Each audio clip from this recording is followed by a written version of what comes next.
Que a Colombia la gobiernan siempre los mismos, que con las fotografías de una docena de familias sería posible llenar el mosaico de presidentes de la República y que es imposible llegar a la jefatura de Estado si no se nace en cuna de políticos.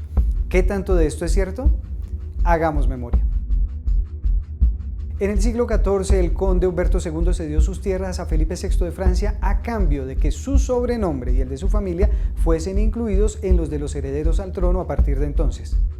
¿Recuerdan cuál era ese apodo? Los delfines de Viena. De ahí que la expresión delfín sea utilizada en muchos países para referirse a los hijos de políticos que aspiran a ingresar al servicio público y muy especialmente a quienes quieren ocupar los cargos que alguna vez tuvieron sus padres. En Colombia la lista de delfines es larga. Los Valencia, los Lleras, los Pastrana, los Ospinas y los Santos la encabezan, pero hay muchos más. Y no solo en la presidencia de la República. Alcaldías, gobernaciones, consejos, asambleas y congresos tienen delfines por doquier. En honor a la verdad, el que un funcionario sea delfín no significa que sea bueno ni malo.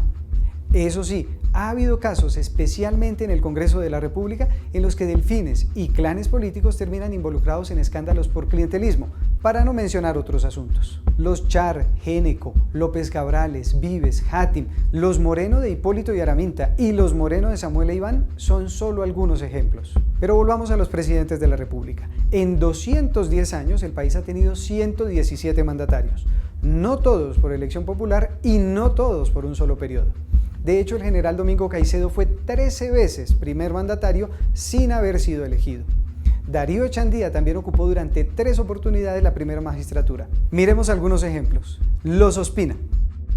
La familia Ospina tuvo 3 presidentes de la República: Mariano Ospina Rodríguez, su hijo Pedronel Ospina y su nieto Luis Mariano Ospina.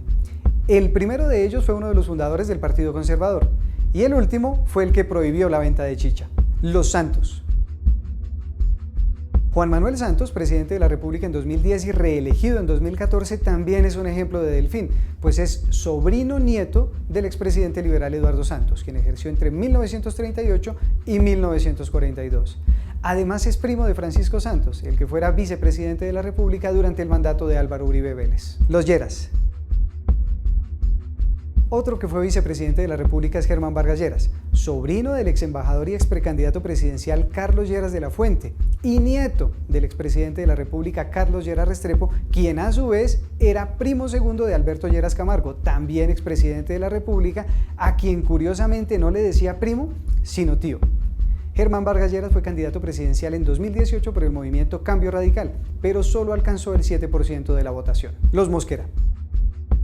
Esta prestigiosa familia caucana tuvo 2 presidentes de la República: Joaquín, quien ejerció en 2 oportunidades, y Tomás Cipriano, quien lo hizo en 4 ocasiones.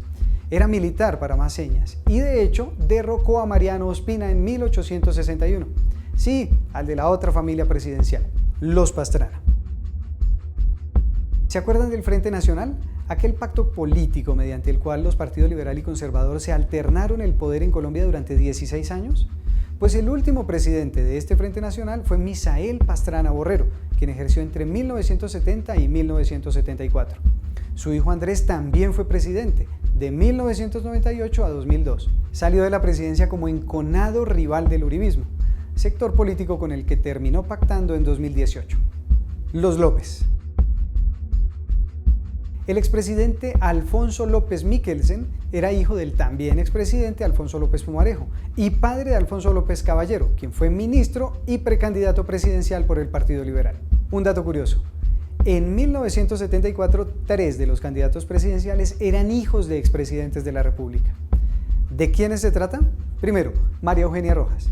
Era hija del general y expresidente Gustavo Rojas Pinilla, además fundador de la Alianza Nacional Popular. Madre de Iván y Samuel Moreno, 2 de los principales protagonistas del escándalo por el desfalco a Bogotá durante la administración de este último. Segundo, Álvaro Gómez Hurtado, hijo del expresidente conservador Laureano Gómez, uno de los fundadores del Frente Nacional. Álvaro fue asesinado en 1995 y más de 2 décadas después aún no se ha esclarecido el caso. Tercero, Alfonso López Michelsen, quien resultó ganador y era, ya lo sabemos, el de la Casa de los López. Gómez Hurtado y María Eugenia Rojas hicieron muchas campañas, pero nunca llegaron a ser presidentes. Curiosamente, el padre de María Eugenia le dio golpe de estado al padre de Álvaro Gómez el 13 de junio de 1953. Ese día hubo 3 presidentes en Colombia: porque Roberto Urdaneta alcanzó a ejercer como designado durante algunas horas. Otro que tampoco alcanzó a ser presidente fue el dirigente liberal Luis Carlos Galán Sarmiento, asesinado por las balas del narcotráfico. Sus hijos Juan Manuel y Carlos Fernando se abrieron campo en orillas políticas diferentes. El primero se mantuvo en el oficialismo liberal. El segundo perteneció a Cambio Radical hasta 2018, cuando renunció. ¿Y cómo llegaron estas familias al poder? Pues con el voto de todos. Bueno, en el siglo XIX solo votaban los hombres mayores de 21 años, acaudalados y con un rol protagónico en la sociedad. Desde 1957 lo hacen las mujeres y ya no es requisito ser adinerado. Solo basta con mirar los programas y fijarse muy bien cuál de los candidatos es el que en verdad representa sus intereses.